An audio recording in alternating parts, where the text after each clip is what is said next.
So hi, hello, how are you all doing? I hope you are doing good. And in this lecture, we are going to see regulation of kidney functions.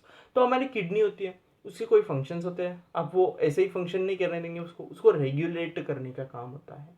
तो regulation हम पढ़ेंगे, इसमें hormonal feedback ये होता है. Regulate करना है मतलब क्या है, हार्मोन्स के थ्रू हम उसको रेगुलेट कर रहे होते हैं. तो हम नहीं, मतलब हाइपोथैलेमस कर रहा होता है. तीन चीज़ें उसको रेगुलेट करती है. एक तो है हाइपोथैलेमस, दूसरा यहाँ पर है JGA मतलब juxta glomerular apparatus. Juxta means just near vicinity में होता है एकदम. ग्लोमेरुलस के पास वो जो होते हैं वो होते हैं JGA सेल्स. वो भी करते हैं हार्मोनल फीडबैक के थ्रू रेगुलेट किडनी को. और कुछ एक्सटेंट तक, थोड़ा सा ज़्यादा नहीं, थोड़ा सा हार्ट भी करता है. तो येलो कलर हम ले लेते हैं यहाँ पर, क्योंकि येलो कलर कहीं पे है नहीं, तो आपको समझ आएगा मैं कहाँ पर मार्क कर रहा हूँ. तो ऑस्मो रिसेप्टर्स होते हैं. पहले हम हाइपोथैलेमस किस तरह से करता है कंट्रोल, किस तरह से रेगुलेट करता है किडनी के फंक्शंस को, वो हम देखेंगे. तो ऑस्मो रिसेप्टर्स यहाँ पर होते हैं. ऑस्मो रिसेप्टर्स क्या होते हैं, ये हमारे बॉडी का जो फ्लूइड है, जैसे आयरन कॉन्सेंट्रेशन से ब्लड है, ये सारे जो हमारे बॉडी के फ्लूइड्स है उसमें कुछ चेंज आते रहता है. कभी बहुत ज़्यादा हो जाते हैं तो कभी कम हो जाते हैं ये बॉडी फ्लूइड्स. तो ये जब कम ज़्यादा होते हैं, जब इनमें चेंज आता है, इनके वॉल्यूम्स में चेंज आता है, तब ये ऑस्मो रिसेप्टर्स एक तो एक्टिवेट होते हैं, नहीं तो इनएक्टिवेट होते हैं. तो इस तरह का इनका काम होता है ऑस्मो रिसेप्टर्स का.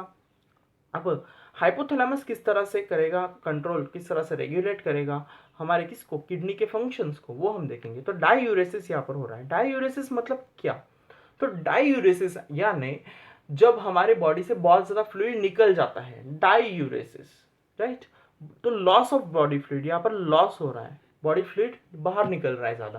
तो बॉडी में जो फ्लूइड है वो कम पड़ रहा है. बॉडी में फ्लूइड कम हो गया तो हमारे क्या एक्टिवेट हो गए, ऑस्मो रिसेप्टर एक्टिवेट हो गए.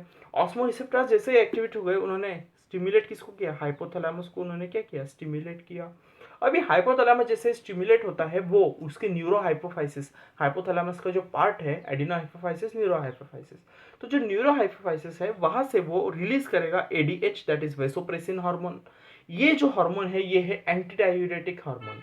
अभी डायूरेसिस हो रहा था, डायूरेसिस को रोकने के लिए, मतलब ज्यादा फ्लूइड बाहर निकल रहा था, तो उसको रोकने के लिए यहाँ पर एंटी डायूरेटिक हार्मोन रिलीज हो गया. वो डायूरेसिस नहीं होने देगा. एंटी मतलब उसके खिलाफ काम करेगा, खिलाफ मतलब उसके अगेंस्ट काम करेगा, मतलब वो जो काम कर रहा है डायूरेसिस का उसको रोकेगा, एंटी. हाँ. तो वाटर रीअब्जॉर्प्शन यहाँ पर होगा. वाटर क्या होगा, यहाँ पर रीअब्जॉर्ब होगा.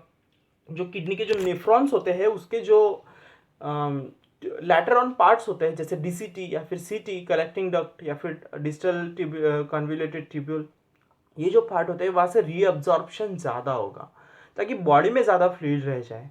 तो रीअब्जॉर्प्शन होता है later parts of the tubule से. देखिए, तो ये डायूरेसिस को क्या करता है, प्रिवेंट करता है. हो गया अपना काम. किस हार्मोन ने किया, ADH ने किया.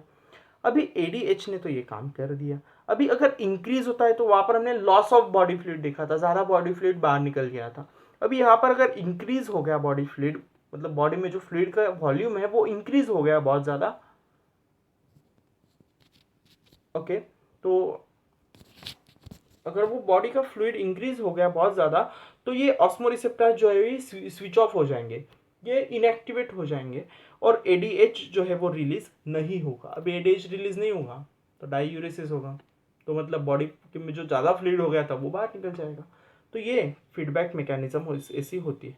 अब हाइपोथैलेमस ने कैसे कंट्रोल किया, वो कैसे रेगुलेट किया, वो हमने देख लिया है. अभी JGA कैसे रेगुलेट करता है वो हम देखेंगे. तो जब GFR कम हो जाता है, जब फॉल इन GFR होता है, तो ये किसको एक्टिवेट करेगा, JG सेल्स को, that is extra glomerular cell.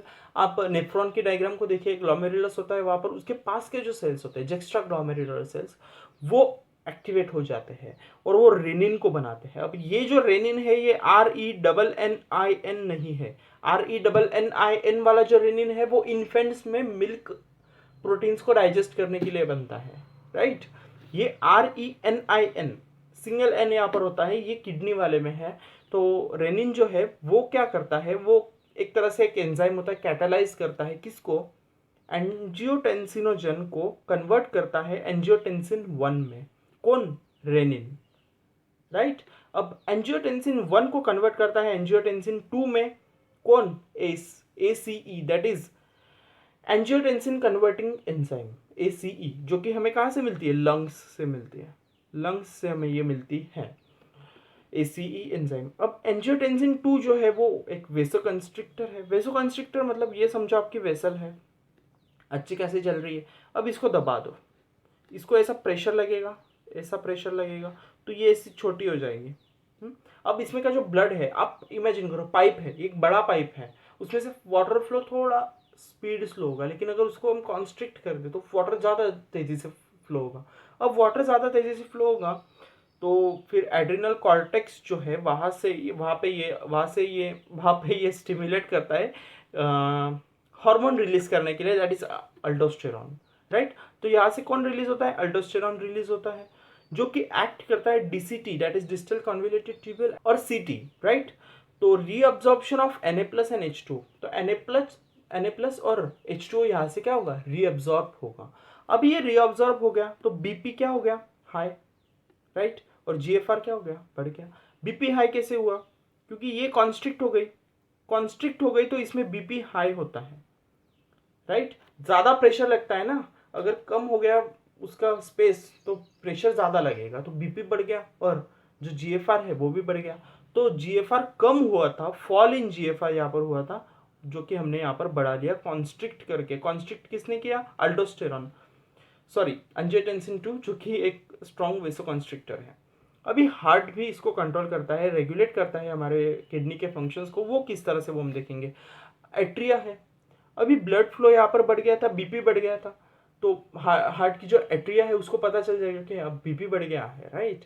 तो हार्ट की एट्रिया जो है वहाँ पर अगर ब्लड का फ्लो बढ़ जाता है तो यहाँ पर ANF रिलीज होता है। तो ANF रिलीज होता है, that is atrial natriuretic factor, right. तो यहाँ पर वेसो डायलेशन होता है, जो हमने वेसल कंस्ट्रिक्ट की थी इसको अब ये डायलेट करेगा फिर से, तो बीपी क्या हो जाएगा, फिर से कम हो जाएगा।